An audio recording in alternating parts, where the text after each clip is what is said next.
Oi, pessoal. Meu nome é Cristiane Sabino, sou professora do curso de Serviço Social da Universidade Federal de Santa Catarina. Também sou pesquisadora vinculada ao Instituto de Estudos Latino-Americanos e sou uma das coordenadoras do grupo de estudos do coletivo Veias Abertas, que é vinculado ao Instituto.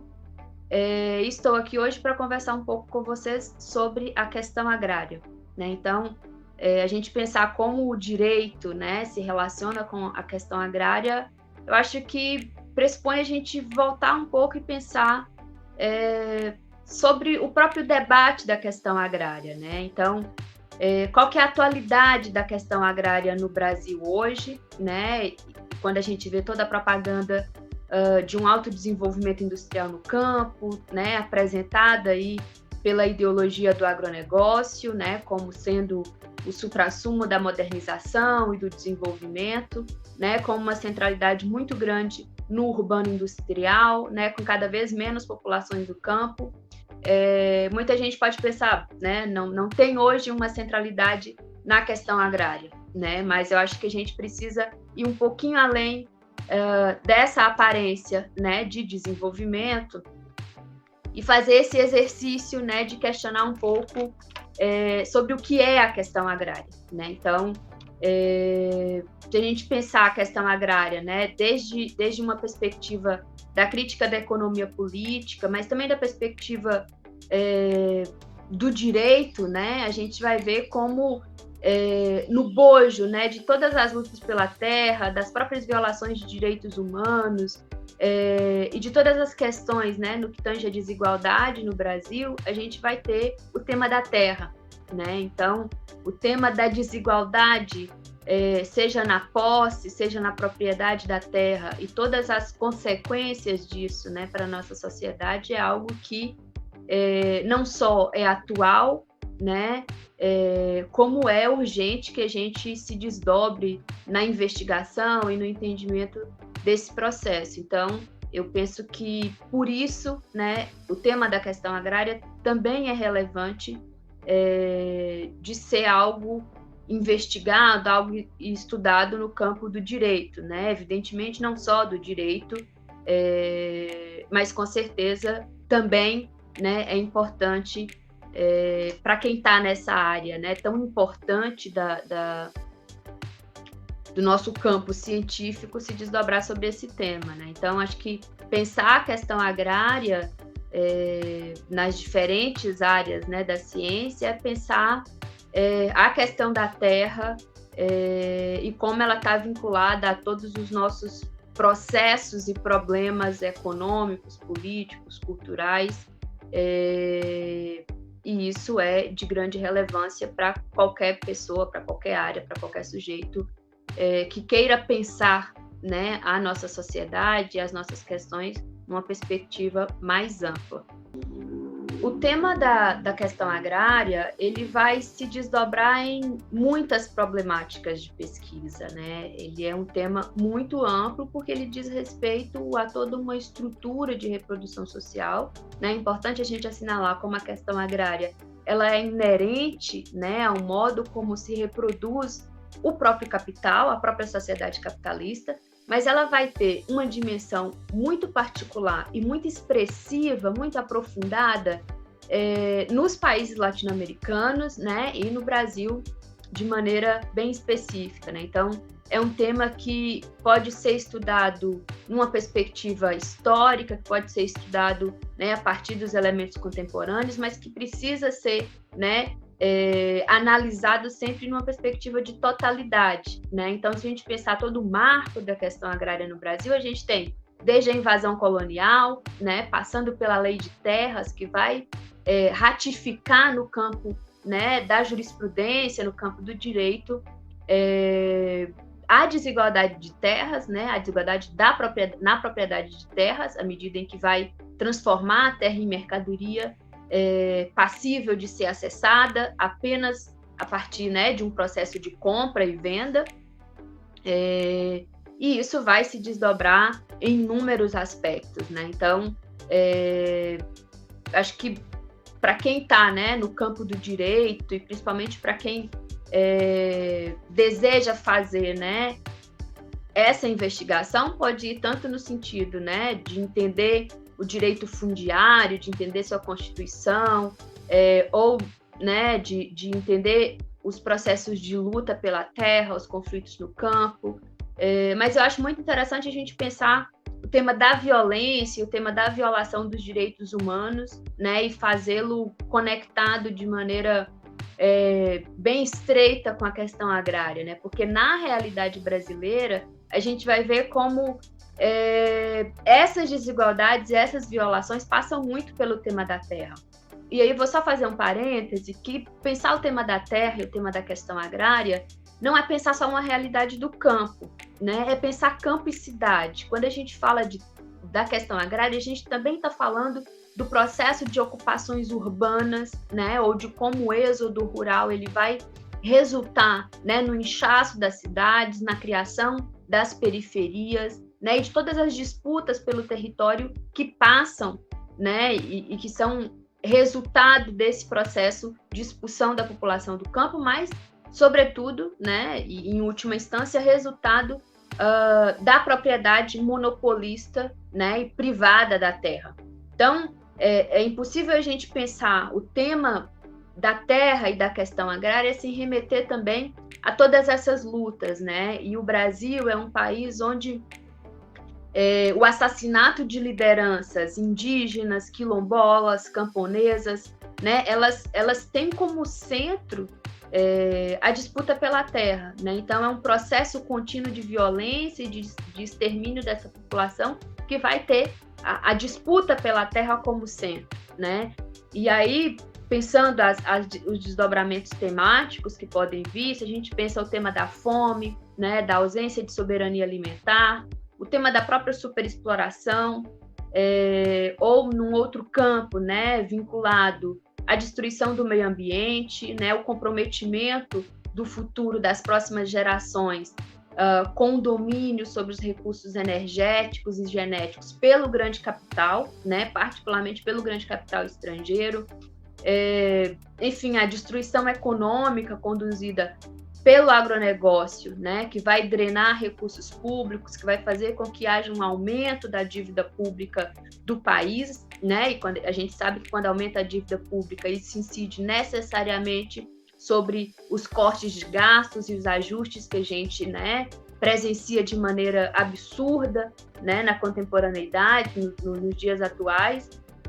Então, pensar a própria estrutura do Estado, né, num país de capitalismo dependente, agrário exportador, requer a gente pensar, né, como o tema da terra, como a disputa pela terra vai ser um elemento dinamizador dessas relações, né? Então, tem vários elementos e várias entradas, né, sobre o tema que quem tem interesse em estudar pode fazer, né? Então, para quem vai começar a estudar a questão agrária, né, eu indico sempre começar, né, tendo em vista essa conjuntura atual, né, a lógica e a dinâmica da reprodução do agronegócio na atualidade, e pensar junto disso os fundamentos históricos, né, quais são os processos históricos que vão estruturar e que vão dar base para essa dinâmica econômica atual, né? E junto disso, evidentemente, acho que mais do que nunca, né, é necessário a gente recuperar a historicidade, né? Recuperar a história, evidentemente, desse processo, né, constitutivo do monopólio da terra, né, e da imposição de uma economia agrária exportadora, mas recuperar também, nessa mesma perspectiva histórica, as lutas e as resistências, né, que são apagadas pela historiografia oficial, né, pela narrativa oficial. Então, como é que a gente recupera, né, a própria resistência dos povos indígenas e quilombolas, né, porque são esses povos que estão fazendo frente ao esvaziamento e à mercantilização da terra, né, e às muitas violências desse processo, né? Então, isso é muito importante, né, e a gente precisa estudar, mas mais do que estudar, a gente precisa estar junto, né, nos espaços de luta, porque são esses povos, né, são os indígenas, são os camponeses, são os quilombolas, que vão num momento, né, onde há um monopólio privado da terra, das sementes, dos insumos e de todo o processo produtivo na terra, são eles que vão carregar, né, a partir da sua luta, a projeção de um outro modo de vida mesmo, né, porque são os guardiões das sementes crioulas, né, são os guardiões da água, da natureza, né, a terra para esses povos ela é sagrada, né, a sua consciência de mundo está vinculado a existência da Terra e da Terra viva na sua complexidade. Então, acho que recuperar essa historicidade é muito importante, né? Porque a partir dela a gente pode fortalecer também as lutas, né? Outro caminho necessário do ponto de vista do estudo é recuperar categorialmente, né? E teoricamente o debate da renda da terra, né, que é um debate mais complexo, mais profundo, mas que precisa ser recuperado para a gente entender quais são suas formas contemporâneas, como é que ele vai dinamizar, né, o capitalismo e a nossa economia, as disputas econômicas hoje sobre o capital financeiro. Então, esse também é um estudo importante, né, para quem quer se aprofundar no tema. Recuperar a dinâmica, né, real dessa produção desigual de riquezas numa economia agrária exportadora, mas que não é só agrária exportadora, né, que é primária exportadora. Então, pensar o tema da terra é pensar também, né, a expoliação dos recursos naturais, dos recursos minerais, e toda a vinculação disso com o mercado externo, né, e de como isso precisa ser desvendado, porque a ideia, né, do agro é tudo, que é propagandeada, ela impõe para a gente um mito do desenvolvimento, uma ideia de que esse país ele só pode se desenvolver a partir dessa matriz econômica, né? Então, a gente precisa desvendar isso e mostrar como, na verdade, isso que se vende como desenvolvimento significa, para a maioria dos brasileiros, a falta de soberania alimentar, significa o processo de expropriações violentas, significa milhões de sem terra e de sem teto, né, e sem alimento nesse país. Então, acho que esse é um conjunto de entradas e de elementos que a gente precisa se apropriar, né, tanto para estudar o tema da questão agrária, mas para atuar, né, e tentar intervir também nos rumos dessa disputa. Então, acho que pensar a questão agrária é pensar a própria luta de classes e pensar essa dinâmica a partir dos desafios que são colocados para o nosso próprio tempo, né? Então, pensar a questão agrária hoje é diferente de pensar a questão agrária no século XX, né? Embora elas estejam, enfim, absolutamente articuladas, né? Embora seja a mesma questão agrária, mas ela tem novas configurações e exige novos pontos de vista, né? Bom, indicações de leituras, de referências, né, para quem quer adentrar no tema. E aí eu acho que tem vários filmes, né, que tratam do tema, vários filmes produzidos, por exemplo, pelo Silvio Tendler, que é um diretor super importante, que está sempre documentando o tema da luta pela terra. Tem um filme que trata da luta pela terra, mas trata de outros elementos e que eu gosto muito, que é Narradores de Javé, da Eliane Café. Depois as meninas podem deixar o link aí na descrição. De bibliografia, tem essa coletânea aqui, eu vou mostrar. É uma coletânea da editora Expressão Popular, A Questão Agrária no Brasil. Esse volume que eu estou mostrando é o último, mas essa coleção já tem 9 volumes, né? Então, para quem quer começar a estudar, eles vão colocando, né? O primeiro volume é o Debate Tradicional, de 1500 até 1960, e tem, né, os outros volumes vão tratando de outros aspectos da questão agrária, sempre com textos, né, de pesquisadores que são referências no tema. Então, é uma coleção muito boa para entrar.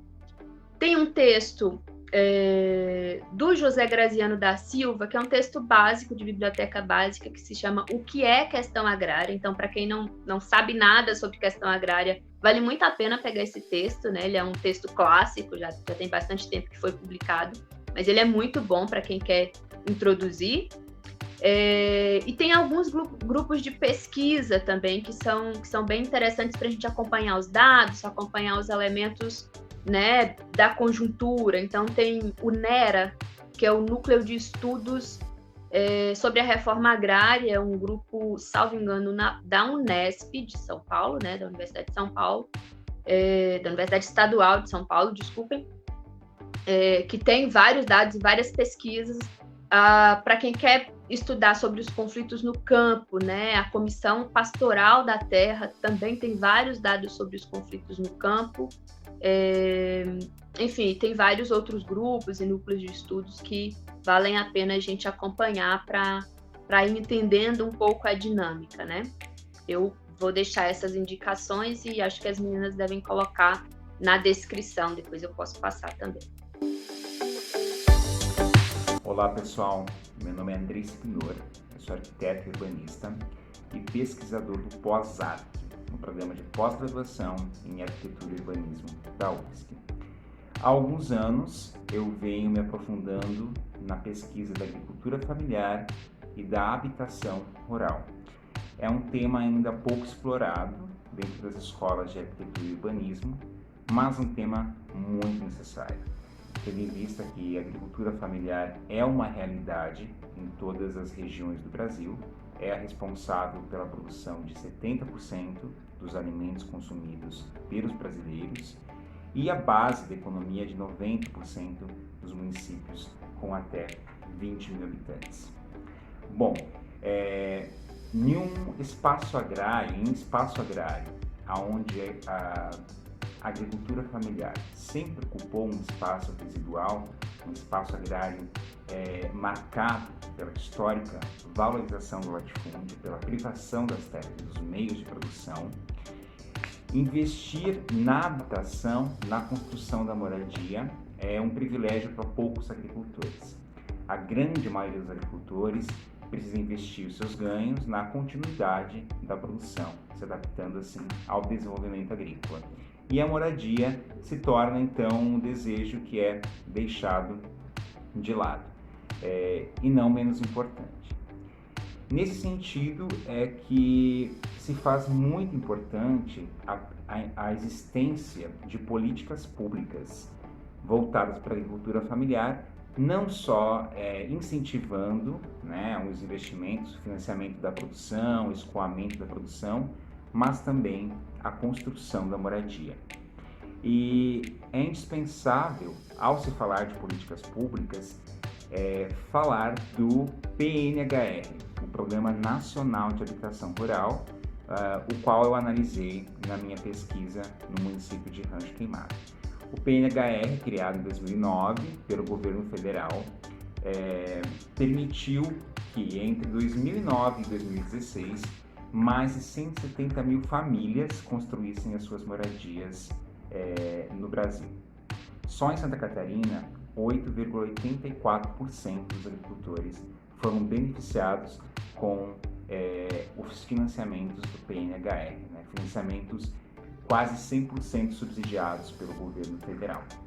Em alguns municípios do estado, esse índice chegou aos 50%, quer dizer que quase metade dos agricultores puderam construir uma casa através desse programa. Essa alta repercussão do programa no estado de Santa Catarina, e em especial em alguns municípios, como é o caso de Rancho Queimado, onde mais de 30% dos agricultores puderam acessar o benefício, nos trouxeram a hipótese, né, de que esse programa pode ter permitido a permanência de famílias no campo. E indo além dessa contribuição para a permanência, o programa ainda permitiu, né, que diversos jovens construíssem suas habitações, que famílias de idosos pudessem envelhecer com melhores condições de vida e que as famílias em geral pudessem ter melhores condições de saneamento, conforto, privacidade, entre outros. Bem, esses são alguns resultados da minha pesquisa e eles me trouxeram como lição, né, a necessidade de, enquanto pesquisador, estar mais próximo das comunidades, estar mais próximo das famílias sobre as quais eu estou estudando, né, e buscar sempre que possível e o mais rápido possível dentro da pesquisa, o diálogo com as pessoas com as quais você se propõe a realizar uma pesquisa. Muito obrigado e eu estou à disposição.